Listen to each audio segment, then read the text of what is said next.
प्रणम्य शिरसा देवं गौरीपुत्रं विनायकं भक्तावासं स्मरे नित्यम् आयुकामार्थसिद्धये।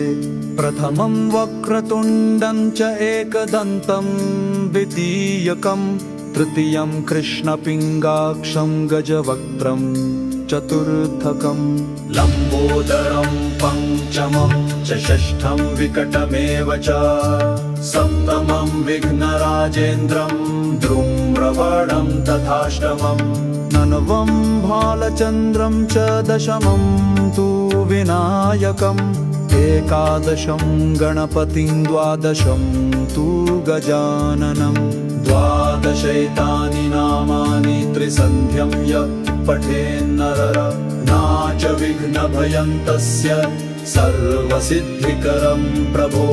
विद्यार्थी लभते विद्या धनार्थी लभते धनं पुत्रार्थी लभते पुत्रान् मोक्षार्थी लभते गतिं। जपेत् गणपतिस्तोत्रं षड्भिर्मासैः फलं लभेत् संवत्सरेण सिद्धिं च लभते नात्र संशयः।